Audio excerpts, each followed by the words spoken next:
कहा कि प्रभु महाराज जामवंत जी, मैं युद्ध करने जा रहा हूं, उससे पहले मैं पूजा करना चाहता हूं। जामवंत ने कहा करिए महाराज।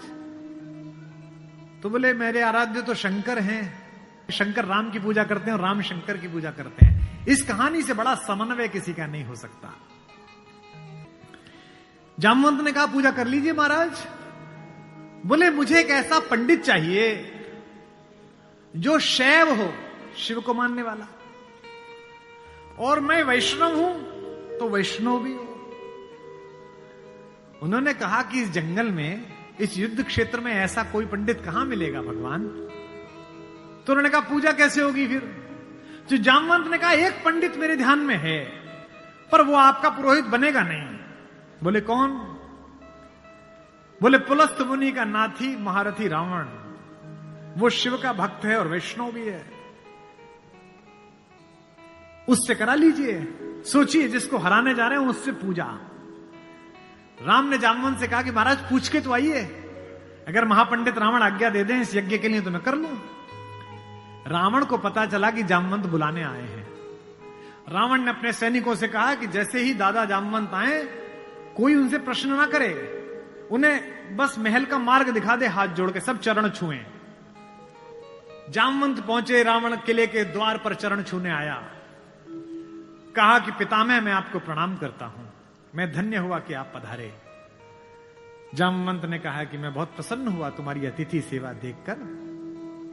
बिठाया, पूछा कैसे आए हैं। जामवंत ने कहा मैं एक इच्छा लेकर तुम्हारे पास आया हूं।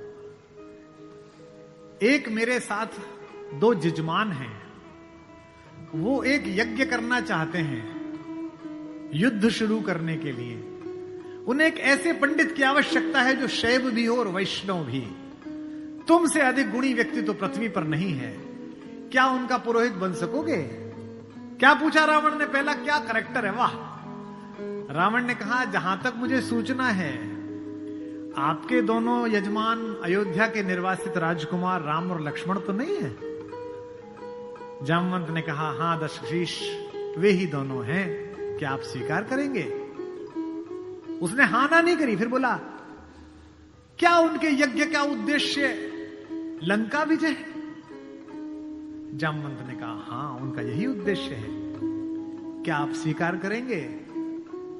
उसने कहा मैं तो जिज्ञासा के लिए पूछ रहा था, अन्यथा द्वार पर आकर किसी पंडित से कोई यज्ञ के लिए कहे, अस्वीकार करना उसका धर्म ही नहीं है। मैं आपके साथ चलूंगा और उनका यज्ञ कराऊंगा।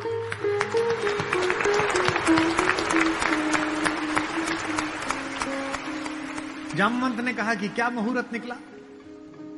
उसने नवग्रहों को बुलाया, बोले इधर बैठ, तू इधर बैठ, तू इधर बैठ। वो तो अपने ही हाथ में था, तू मिनिस्टर ऑफ स्टेट, तू फुल कैबिनेट। बता कितने बजे। बोले जी सुबह 5:30 बजे ब्रह्म मुहूर्त में, जिसमें हम पैदा हुए। तो उसने कहा ठीक है 5:30 बजे का मुहूर्त निकला, मैं 5 बजे आ जाऊंगा। जामवंत ने कहा आचार्य हो गया अब तो रावण। आचार्य पूजा के लिए क्या व्यवस्था करनी है, क्या सामग्री लाऊं। उसने कहा आपके यजमान, मेरे यजमान जंगल में हैं, अगर यजमान के पास पूजन सामग्री ना हो तो पंडित का धर्म बनता है कि वो पूजन सामग्री लेके आए, तो मैं लेके आऊंगा। उसने अपने पुत्र मेघनाथ को जगाया, इंद्रजीत को, और कहा बेटा अशोक वाटिका जाओ, अशोक वाटिका जाओ और सीता से कहो मैं उसे मिलना चाहता हूं, एक विशेष प्रयोजन है। थोड़ी देर बाद खुद पहुंचा और कहा सीते तुम्हारा पति राम लंका विजय का यज्ञ कर रहा है, उसके पास पुरोहित नहीं है, कल सुबह मैं उसका पुरोहित बनूंगा। लेकिन एक विवाहित व्यक्ति की पूजा अधूरी है अगर उसकी पत्नी उसके पार्श्व में ना बैठे। क्योंकि तुम उसकी पत्नी हो, तो सुबह ये इंद्रजीत रथ लेकर आएगा, तुम स्नान करके नया वस्त्र पहनकर इस रथ में बैठ जाना। क्योंकि मेरे यजमान की पूजा पूर्ण होनी चाहिए, मैं पूर्ण पूजा का पुरोहित नहीं हूं। और कहा कि तुम्हारी लंका से मुक्ति केवल पूजा तक की है, पूजा होते ही उठना और इसी रथ में वापस बैठकर अशोक वाटिका में आ जाना। क्या तो सीता, क्या राम और क्या रावण, क्या कहानी है ये। तो यही हुआ, शिवलिंग की स्थापना हुई। बालुका की मृत्यु से एक विग्रह बनाया राम ने अपने ओजस्वी हाथों से। राम आजानुबाहु हैं, घुटने तक हाथ आते हैं उनके। ये पुरुषोत्तम का लक्षण है। महाराणा कुंभा वे भी आजानुबाहु थे। कभी कुंभलगढ़ के किले में जाइए, 3 फीट का शिवलिंग है, नीचे बैठ के अपने ही हाथ से लोटे से रुद्राभिषेक करते थे बिना उठे। वे भी सूर्यवंशी थे। राम आजानुबाहु थे। उन्होंने अपने बड़े बड़े हाथों से शिवलिंग तैयार करा। धोती पहने हुए, तिलक लगाए हुए तेजस्वी रावण पहुंचा। राम और लक्ष्मण ने आसन से खड़े होकर अपने पुरोहित को प्रणाम करा। आचार्य, मैं दशरथ का पुत्र राम अपने छोटे भाई लक्ष्मण के साथ आपको प्रणाम करता हूं। दोनों ने पैर छुए रावण के और कहा कि आचार्य आसन ग्रहण करिए। आचार्य ने पूजन प्रारंभ किया। ओम गणपति गंगावाय। अब ये कि पत्नी कहां से आए? आचार्य ने पूछा राम से।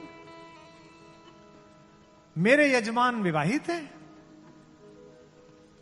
राम ने कहा हां आचार्य मैं विवाहित हूं। अपनी धर्म पत्नी से कहिए कि वो आपके पार्श्व में आकर बैठे।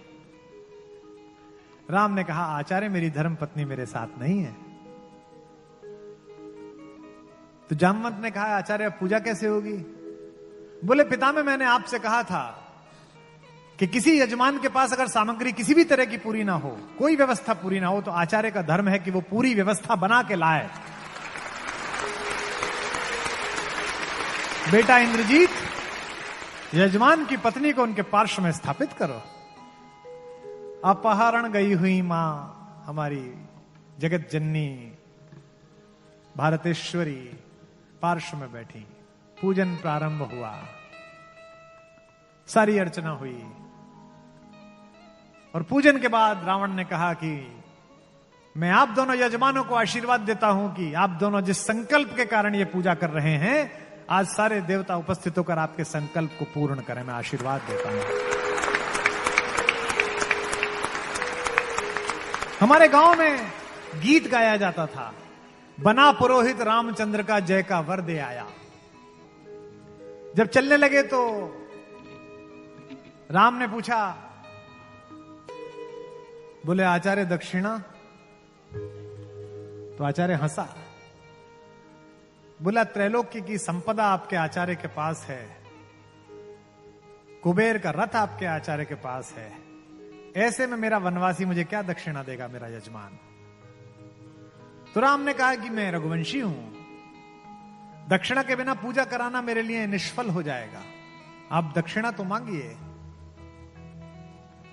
तो रावण ने कहा कि मैं आपसे समय पर दक्षिणा मांग लूंगा।